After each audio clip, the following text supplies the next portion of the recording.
ಎಲ್ಲರಿಗೂ ನಮಸ್ಕಾರ. ರಾಘವೇಂದ್ರ ಸ್ವಾಮಿಗಳ ಬಗ್ಗೆ ಎಷ್ಟೇ ಮಾತಾಡಿದ್ರು, ಎಷ್ಟೇ ತಿಳ್ಕೊಂಡ್ರು, ಪದೇ ಪದೇ ನೆನಪಿಸ್ಕೊಂಡ್ರು ಅಷ್ಟೇ ತೃಪ್ತಿ ತಂದ್ಕೊಡೋ ಅಂತಹ ವಿಷಯ. ಮೊದಲಿಂದ ಎಷ್ಟು ಅವತಾರಗಳಿವೆ ಅವರದು, ಹಾಗೇನೆ ಪವಾಡಗಳು ಏನೇನ್ ಮಾಡಿದ್ರು ಅಂತೆಲ್ಲ ತಿಳ್ಕೊಳ್ಳೋಣ. ದಯವಿಟ್ಟು ನಮ್ಮ ಚಾನಲ್ಗೆ ಸಬ್ಸ್ಕ್ರೈಬ್ ಆಗಿ. ಮಂತ್ರಾಲಯ ಪ್ರಭು ಮತ್ತು ಗುರುರಾಯರು ಎಂದು ಕರೆಯಲ್ಪಡುವ ನಮ್ಮ ಗುರು ರಾಘವೇಂದ್ರ ಸ್ವಾಮಿಗಳ ಅನೇಕ ಪವಾಡಗಳಿವೆ. ಪವಾಡಗಳನ್ನ ತಿಳ್ಕೊಳ್ಳೋಕ್ಕಿಂತ ಮುಂಚಿತವಾಗಿ ಅವರು ಯಾರು ಅಂತ, ಎಷ್ಟು ಅವತಾರಗಳನ್ನ ಹೊಂದಿದ್ರು ಅಂತ ತಿಳ್ಕೊಳ್ಳೋಣ. ನಮಗೆ ಚೆನ್ನಾಗಿ ಗೊತ್ತಿರೋ ಹಾಗೆ ಶ್ರೀ ರಾಘವೇಂದ್ರ ಸ್ವಾಮಿಗಳು ಶ್ರೀ ಪ್ರಹ್ಲಾದ ರಾಜರ ಅವತಾರ. ಪ್ರಹ್ಲಾದನನ್ನ ಪ್ರಹ್ಲಾದ ರಾಜರು ಅಂತ ಕರೆಯೋದಕ್ಕೆ ಇದೇ ಕಾರಣ. ಮೊದಲಿಗೆ ಬ್ರಹ್ಮಲೋಕದಲ್ಲಿ ವಾಸವಾಗಿದ್ದ ದೇವತಾ ಎಂಬ ಶಂಖಕರ್ಣನೇ ಪ್ರಹ್ಲಾದ ರಾಜರು.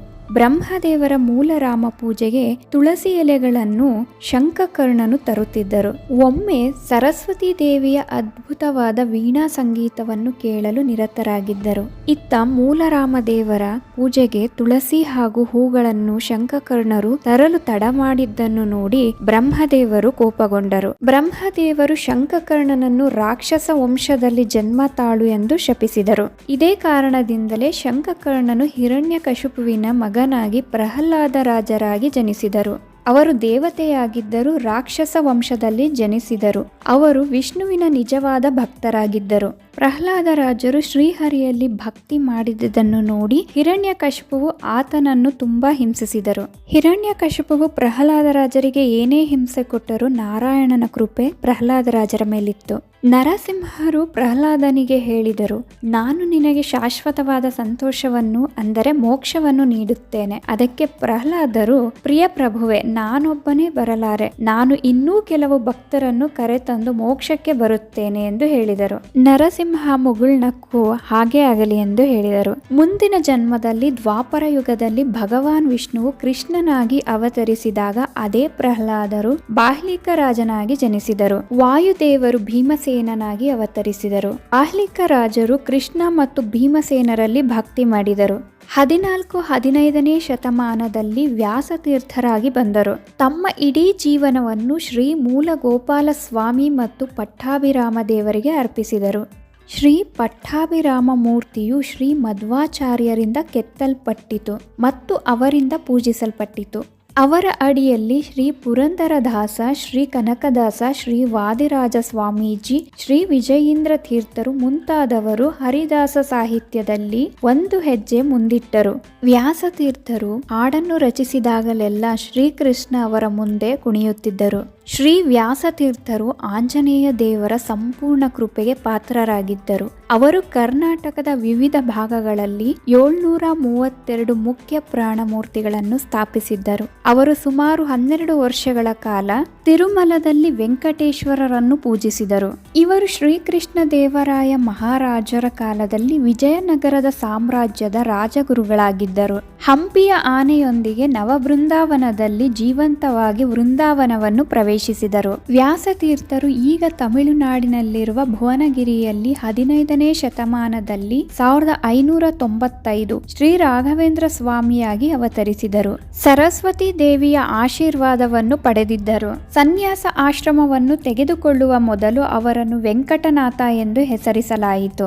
ವೆಂಕಟನಾಥ ಚಿಕ್ಕ ವಯಸ್ಸಿನಲ್ಲಿ ತಂದೆ ತಾಯಿಯನ್ನು ಕಳೆದುಕೊಂಡರು. ಅವರು ಮುಂದೆ ವೆಂಕಟನಾಥನ ಅಕ್ಕನ ಪತಿ ಲಕ್ಷ್ಮೀ ನರಸಿಂಹಾಚಾರ್ಯರ ಬಳಿ ವೇದಾಂತವನ್ನು ಅಧ್ಯಯನ ಮಾಡಿದರು ಮತ್ತು ನಂತರ ಶ್ರೀ ವಿಜಯೀಂದ್ರ ತೀರ್ಥರು ಅವರ ಉತ್ತರಾಧಿಕಾರಿಯಾದ ಶ್ರೀ ಸುಧೀಂದ್ರ ತೀರ್ಥರು ಅವರಲ್ಲಿ ಅಧ್ಯಯನ ಮಾಡಿದರು. ವೆಂಕಟನಾಥರು ಸರಸ್ವತಿ ಬಾಯಿಯವರನ್ನು ವಿವಾಹವಾದರು. ಅವರಿಗೆ ಒಬ್ಬ ಮಗನಿದ್ದನು. ಅವನಿಗೆ ಲಕ್ಷ್ಮೀನಾರಾಯಣ ಎಂದು ಹೆಸರಿಟ್ಟರು. ವೆಂಕಟನಾಥರು ಬಡತನದಲ್ಲಿ ಬದುಕುತ್ತಿದ್ದರು. ಕುಟುಂಬವು ದಿನಕ್ಕೆ 1 ಬಾರಿ ಮಾತ್ರ ತಿನ್ನುತ್ತಿದ್ದರು ಮತ್ತು ಕೆಲವೊಮ್ಮೆ ಇಡೀ ದಿನ ಉಪವಾಸವಿರುತ್ತಿದ್ದರು. ಇದೇ ರೀತಿಯಲ್ಲಿ 4 ವರ್ಷಗಳ ಕಾಲ ನಡೆಯಿತು. ಆದರೆ ವೆಂಕಟನಾಥರಿಗೆ ವೇದಗಳು, ಶಾಸ್ತ್ರಗಳು, ಪುರಾಣಗಳು ಇತ್ಯಾದಿಗಳ ಬಗ್ಗೆ ಆಳವಾದ ಜ್ಞಾನವಿತ್ತು. ವೀಣೆಯನ್ನು ನುಡಿಸುವಲ್ಲಿ ಅತ್ಯುತ್ತಮರಾಗಿದ್ದರು. ಚರ್ಚೆಗಳಲ್ಲಿ ಭಾಗವಹಿಸುತ್ತಿದ್ದರು ಮತ್ತು ಪ್ರತಿ ಚರ್ಚೆಯಲ್ಲಿ ಅವರು ಗೆಲ್ಲುತ್ತಿದ್ದರು. ಮಾಧ್ವ ಸಿದ್ಧಾಂತವನ್ನು ಸ್ಥಾಪಿಸುತ್ತಿದ್ದರು. ಸುಧೀಂದ್ರ ತೀರ್ಥರ ಕನಸಿನಲ್ಲಿ ವೆಂಕಟನಾಥನನ್ನು ಉತ್ತರಾಧಿಕಾರಿಯನ್ನಾಗಿ ನೇಮಿಸಲು ಶ್ರೀರಾಮರು ಆದೇಶಿಸಿದರು. ಶ್ರೀರಾಮರ ಆಜ್ಞೆಯಂತೆ ಸುಧೀಂದ್ರ ರಾಘವೇಂದ್ರ ತೀರ್ಥರು ವೆಂಕಟನಾಥನಿಗೆ ಸನ್ಯಾಸ ಸ್ವೀಕರಿಸಲು ಆದೇಶಿಸಿದರು. ಆರಂಭದಲ್ಲಿ ವೆಂಕಟನಾಥ ನಿರಾಕರಿಸಿದರು, ಏಕೆಂದರೆ ಅವರು ಮದುವೆಯಾಗಿದ್ದರು ಮತ್ತು ಅವರ ಕುಟುಂಬದ ಜವಾಬ್ದಾರಿಯನ್ನು ಅವರು ಹೊಂದಿದ್ದರು. ವೆಂಕಟನಾಥರ ಸ್ವಪ್ನದಲ್ಲಿ ಸರಸ್ವತಿ ದೇವಿಯು ಕಾಣಿಸಿಕೊಂಡು ಸನ್ಯಾಸ ಸ್ವೀಕರಿಸಲು ಆಜ್ಞಾಪಿಸಿದರು. ಉತ್ತರಾಧಿಕಾರಿಯಾಗಿ ನೇಮಕಗೊಂಡರು. ಶ್ರೀ ರಾಘವೇಂದ್ರ ತೀರ್ಥರು ಎಂದು ಹೆಸರಾಯಿತು. ಈಗ ಇದು ಶ್ರೀ ಗುರುರಾಯರು ಯಾರು ಎಂಬುದರ ಸಂಕ್ಷಿಪ್ತವಾಗಿತ್ತು. ಈಗ ಶ್ರೀ ಗುರುರಾಯರು ಬೃಂದಾವನವನ್ನು ಪ್ರವೇಶಿಸುವ ಮುನ್ನ ನಡೆದ ಪವಾಡಗಳನ್ನ ತಿಳಿದುಕೊಳ್ಳೋಣ. ಸನ್ಯಾಸ ಆಶ್ರಮವನ್ನು ತೆಗೆದುಕೊಳ್ಳುವ ಮೊದಲು ವೆಂಕಟನಾಥರು ತನ್ನ ಕುಟುಂಬದೊಂದಿಗೆ ಪೂಜೆಗೆ ಹಾಜರಾಗಲು ಹೋದರು. ಆ ಸಮಯದಲ್ಲಿ ವೆಂಕಟನಾಥರಿಗೆ ಸರಿಯಾಗಿ ಮಾತನಾಡಿಸಲಿಲ್ಲ ಮತ್ತು ಪೂಜೆಗೆ ಗಂಧವನ್ನು ತಯಾರಿಸಲು ಹೇಳಲಾಯಿತು. ವೆಂಕಟನಾಥರು ಸಂತೋಷದಿಂದ ಒಪ್ಪಿ ಆರಂಭಿಸಿದರು. ಗಂಧವನ್ನು ತಯಾರು ಮಾಡುವಾಗ ತಿಳಿಯದೆ ಅಗ್ನಿ ಸೂಕ್ತವನ್ನು ಪಠಿಸಲು ಆರಂಭಿಸಿದರು. ಪೂಜೆಯ ನಂತರ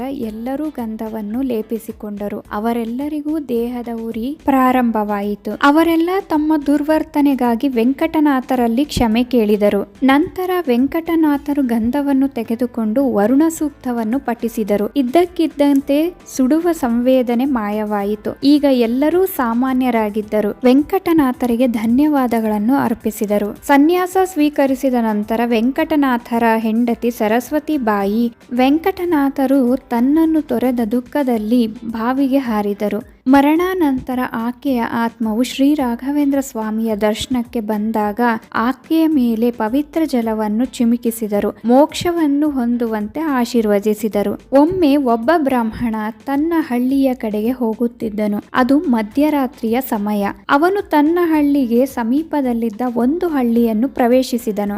ಒಂದು ಮನೆಯಲ್ಲಿ ವಿಶ್ರಾಂತಿಯನ್ನು ಪಡೆದು ನಂತರ ತನ್ನ ಹಳ್ಳಿಯ ಕಡೆಗೆ ಹೊರಟನು. ಈ ಸಂದರ್ಭದಲ್ಲಿ ಅವರು ಬ್ರಾಹ್ಮಣ ಮನೆಯಲ್ಲಿ ಆಶ್ರಯ ಪಡೆದರು. ಈಗ ಬ್ರಾಹ್ಮಣನು ಮಲಗಿದ್ದಾಗ ಅವನಿಗೆ ತೆವಳುವ ಧ್ವನಿ ಕೇಳಿಸಿತು. ಎಚ್ಚರವಾದಾಗ ಅವರಿಬ್ಬರು ಬ್ರಹ್ಮ ರಾಕ್ಷಸರು ಎಂದು ಕಂಡರು. ಬ್ರಾಹ್ಮಣನು ಶ್ರೀ ರಾಘವೇಂದ್ರ ಸ್ವಾಮಿಯ ಮೃತ್ತಿಕಾವನ್ನು ಹೊದ್ದಿದ್ದರು. ಮೃತ್ತಿಕಾ ಶ್ರೀ ರಾಘವೇಂದ್ರ ಸ್ವಾಮಿಗಳ ವಿಶೇಷ ಉಪಸ್ಥಿತಿಯನ್ನು ಹೊಂದಿತ್ತು. ಅದನ್ನು ಬ್ರಹ್ಮ ರಾಕ್ಷಸನ ಮೇಲೆ ಎಸೆದಾಗ ಬ್ರಹ್ಮ ರಾಕ್ಷಸ ಸುಟ್ಟು ಬೂದಿಯಾಯಿತು. ಒಮ್ಮೆ ಅವರಲ್ಲಿ ವೆಂಕಣ್ಣ ಎಂಬ ದನ ಕಾಯುವ ಹುಡುಗ, ಅವರು ಮಾಧ್ವ ವೈಷ್ಣವರಾಗಿದ್ದರು. ಅವರು ವಿದ್ಯಾವಂತರಲ್ಲ ಮತ್ತು ಓದಲು ಬರೆಯಲು ತಿಳಿದಿರಲಿಲ್ಲ. ತುಂಬಾ ಬಡವರಾಗಿದ್ದರು. ಒಮ್ಮೆ ಅವನು ತನ್ನ ಹಸುಗಳನ್ನು ನೋಡಿಕೊಳ್ಳುತ್ತಿದ್ದನು. ಅಧ್ವನಿಯ ನವಾಬನಾದ ಅಸಾದುಲ್ಲಾ ಖಾನ್ ತನ್ನ ಕುದುರೆಯ ಮೇಲೆ ಅವನ ಬಳಿಗೆ ಬಂದು ಅವನಿಗೆ ಒಂದು ಪತ್ರವನ್ನು ಕೊಟ್ಟು ಓದಲು ಹೇಳಿದನು.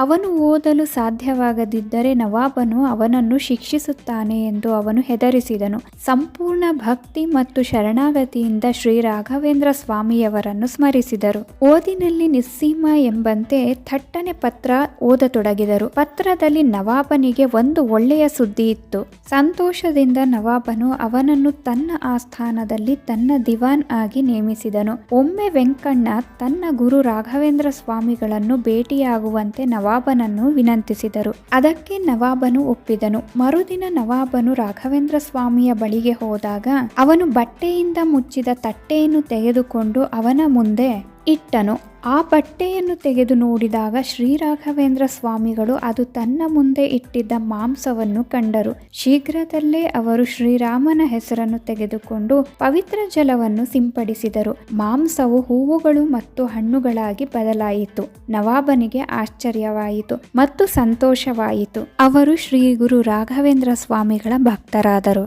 ಒಮ್ಮೆ ಶ್ರೀ ರಾಘವೇಂದ್ರ ಸ್ವಾಮಿಯವರು ತಮ್ಮ ಶಿಷ್ಯರೊಂದಿಗೆ ಬ್ರಾಹ್ಮಣರ ಮನೆಗೆ ಹೋಗಿದ್ದರು. ಅಲ್ಲಿ ಪೂಜೆಯ ನಂತರ ಎಲ್ಲರಿಗೂ ತೀರ್ಥ ಪ್ರಸಾದ ನೀಡುತ್ತಿದ್ದರು. ಬ್ರಾಹ್ಮಣ ದಂಪತಿಯ ಮಗ ಅಡುಗೆ ಮನೆಯಲ್ಲಿ ತಿರುಗುತ್ತಿದ್ದಾಗ ಗಂಜಿ ತುಂಬಿದ ದೊಡ್ಡ ಪಾತ್ರೆಯನ್ನು ನೋಡಿತು. ಅದನ್ನು ಇಣುಕಿ ನೋಡಲು ಹೋದಾಗ ಆಕಸ್ಮಿಕವಾಗಿ ಅದರಲ್ಲಿ ಬಿದ್ದು ಹೋಯಿತು. ಗಂಜಿ ತುಂಬಾ ಬಿಸಿಯಾಗಿದ್ದ ಕಾರಣ ಬಾಲಕ ಸ್ಥಳದಲ್ಲೇ ಸಾವನ್ನಪ್ಪಿದ್ದಾನೆ. ಬ್ರಾಹ್ಮಣ ದಂಪತಿಗಳು ತಮ್ಮ ಮಗುವಿನ ಸಾವಿನಿಂದ ತೀವ್ರ ದುಃಖದಲ್ಲಿದ್ದರು. ಅವರು ಶ್ರೀ ರಾಘವೇಂದ್ರ ಸ್ವಾಮೀಜಿ ಬಳಿ ಮಗುವಿನ ಮೃತದೇಹವನ್ನು ತಂದರು. ಅವರು ಪವಿತ್ರರು. ರಾಮನ ಹೆಸರನ್ನು ಮನಸ್ಸಿನಲ್ಲಿಟ್ಟುಕೊಂಡು ಅವರ ಮೇಲೆ ಪವಿತ್ರ ನೀರನ್ನು ಸಿಂಪಡಿಸಿದರು. ಗಾಢ ನಿದ್ದೆಯಿಂದ ಎದ್ದು ತಾಯಿಯನ್ನು ಅಪ್ಪಿಕೊಂಡಂತೆ ಬಾಲಕ ಜೀವಂತವಾಗಿ ಎದ್ದು ದಂಪತಿಗಳು ಅವರ ಪವಿತ್ರತೆಗೆ ತುಂಬಾ ಕೃತಜ್ಞರಾದರು. ಪ್ರಸನ್ನರಾದರು. ಶ್ರೀ ಗುರು ರಾಘವೇಂದ್ರ ಸ್ವಾಮೀಜಿಯವರು 1675ರಲ್ಲಿ ಕರ್ನಾಟಕ ಆಂಧ್ರ ಪ್ರದೇಶದ ಗಡಿಯಲ್ಲಿರುವ ಮಂತ್ರಾಲಯದಲ್ಲಿ ಬೃಂದಾವನವನ್ನು ಜೀವಂತವಾಗಿ ಪ್ರವೇಶಿಸಿದರು. ಇದಿಷ್ಟು ಶ್ರೀ ಗುರು ರಾಘವೇಂದ್ರರ ಅವತಾರಗಳು ಹಾಗೆ ಪವಾಡಗಳು. ಇಷ್ಟು ಮಾಹಿತಿಗಳನ್ನು ತಿಳಿಸ್ತಾ ನಾನು ಈ ವಿಡಿಯೋನ ಇಲ್ಲಿಗೆ ಎಂಡ್ ಮಾಡ್ತಿದ್ದೀನಿ. ದಯವಿಟ್ಟು ಈ ಮಾಹಿತಿಗಳೆಲ್ಲ ಇಷ್ಟ ಆದರೆ ನಮ್ಮ ಚಾನಲ್ಗೆ ಸಬ್ಸ್ಕ್ರೈಬ್ ಆಗಿ, ಲೈಕ್ ಮಾಡಿ, ಶೇರ್ ಮಾಡಿ, ಹಾಗೆ ಕಮೆಂಟ್ ಮಾಡಿ.